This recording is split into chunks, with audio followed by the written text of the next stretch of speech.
আকাশবাণী আগরতলা স্থানীয় সংবাদ পড়ছি সুমন ভট্টাচার্য। মুখ্যমন্ত্রী অধ্যাপক ডা মানিক সাহার সঙ্গে চিন্ময়া অমৃত যাত্রায় অংশগ্রহণকারীরা গতকাল সাক্ষাৎ করেছেন।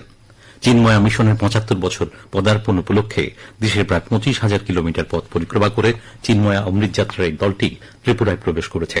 অভিযাত্রী দলের পক্ষ থেকে চিন্ময়া সেবা ট্রাস্ট ত্রিপুরা শাখার স্বামী মিত্রানন্দ অমৃত যাত্রার অভিজ্ঞতা মুখ্যমন্ত্রীর কাছে তুলে ধরেন। আজ ভোরে তোপধ্বনির মধ্য দিয়ে ত্রিপুরার ঐতিহ্যবাহী কের পূজা শেষ হয়েছে। সোমবার রাত থেকে প্রথা মেনে তোপধ্বনির মধ্য দিয়ে ৩ দিনব্যাপী কের পূজার প্রস্তুতি শুরু হয়েছিল। ত্রিপুরার রাজ পরিবারের এই পুজো আগরতলার নতুন হাভেলি অর্থাৎ উজ্জয়ন্ত প্রাসাদ প্রাঙ্গণ এবং পুরান হাভেলি অর্থাৎ চতুর্দশ দেবতা বাড়ি প্রাঙ্গণে আয়োজন করা হয়েছিল। কেন্দ্রীয় অর্থমন্ত্রী নির্মলা সীতারামন রাজ্যসভায় বলেছেন, সরকার কৃষকদের আয় বাড়াতে বেশ কিছু গুরুত্বপূর্ণ পদক্ষেপ নিয়েছে। গতকাল তিনি বলেন, ন্যূনতম সহায়ক মূল্যের অধীনে আখ, খাদ্যশস্য, ডাল, তৈলবীজের মতো বৈচিত্র্যময় শস্য চাষে কৃষকদের উৎসাহিত করা হচ্ছে। অর্থমন্ত্রী বলেছেন, উত্তর পূর্বাঞ্চলের কৃষকরা এখন তাদের উৎপাদিত পণ্যের সঠিক মূল্য পাচ্ছেন। সৌর পাম্প ব্যবহারের ফলে প্রচলিত বিদ্যুতের উপর কৃষকদের নির্ভরতা কমেছে, যার ফলে খরচও উল্লেখযোগ্যভাবে হ্রাস পেয়েছে। মুখ্যমন্ত্রী অধ্যাপক ডা মানিক সাহা বলেছেন, রাজ্যের বিদ্যালয়গুলিতে গুণমান সম্পন্ন পড়াশোনার পাশাপাশি পরিষ্কার পরিচ্ছন্ন পরিবেশ গড়ে তোলার উপর রাজ্য সরকার গুরুত্ব আরোপ করছে। আগরতলায় বর্দোয়ালি দ্বাদশ শ্রেণী বিদ্যালয় পরিদর্শনকালে গতকাল তিনি একথা বলেছেন।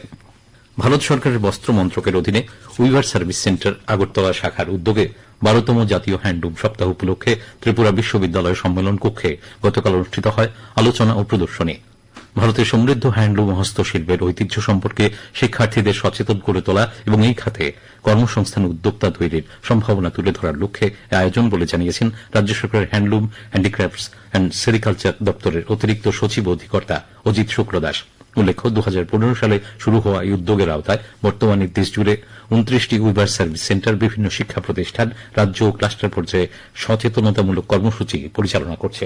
প্রধানমন্ত্রী সূর্যঘর মুফত বিজলি যোজনায় ছাদের উপর সৌর বিদ্যুৎ ব্যবস্থা স্থাপনের মাধ্যমে ৫০ লক্ষেরও বেশি পরিবার উপকৃত হয়েছে। কেন্দ্রীয় পুনর্নবীকরণযোগ্য ও নবীন শক্তিমন্ত্রী প্রহ্লাদ যোশী গতকাল বলেছেন, এই প্রকল্প নাগরিকদের ক্ষমতায়নের পাশাপাশি ভারতকে পরিচ্ছন্ন ও জ্বালানি নিরাপদ ভবিষ্যতের দিকে এগিয়ে নিয়ে যাচ্ছে। সামাজিক মাধ্যমে তিনি জানান, ১৯ লক্ষেরও বেশি পরিবারের বিদ্যুৎ বিল এখন শূন্য। তিনি আরও বলেন, বর্তমানে ২৫,০০০-এরও বেশি কেন্দ্রীয় সরকারি ভবন এবং ৮১,০০০-এরও বেশি রাজ্য সরকারি ভবনে ছাদের সৌর বিদ্যুৎ ব্যবস্থা চালু হয়েছে। কৃষিমন্ত্রী রতনলাল নাথ বলেছেন, রাজ্যে কৃষিক্ষেত্রে উৎপাদন বৃদ্ধির লক্ষ্যে রাজ্য সরকার উন্নত মানের বীজ, আধুনিক চাষাবাদ পদ্ধতি এবং বৈজ্ঞানিক কৃষি প্রযুক্তির ব্যবহারে অগ্রাধিকার দিচ্ছে। গতকাল মোহনপুরের গজারিয়া গ্রামে ধান রোপণ কর্মসূচিতে অংশ নিয়ে তিনি কথা বলেন।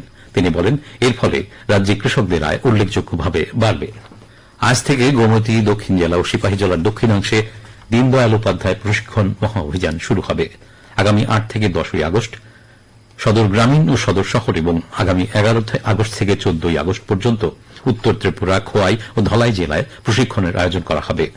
বিজেপির পক্ষ থেকে গতকাল একথা জানানো হয়েছে। কেন্দ্রীয় যুব বিষয়ক ও ক্রীড়া মন্ত্রী ড মনসুখ মান্ডভিয়া গতকাল সদ্য সমাপ্ত কমনওয়েলথ গেমস থেকে বক্সিং, জুডো এবং প্যারা অ্যাথলেটিক্সে ঐতিহাসিক সাফল্য অর্জন করে ফিরে আসা ভারতীয় অ্যাথলেটদের সম্বর্ধিত করেছেন। নতুন দিল্লিতে অনুষ্ঠিত সম্বর্ধনা অনুষ্ঠানে সোনাজয়ীদের জন্য ৩০ লাখ টাকা, রূপজয়ীদের জন্য ২০ লাখ টাকা এবং ব্রোঞ্জের জন্য ১০ লাখ টাকার নগদ পুরস্কার প্রদান করা হয়।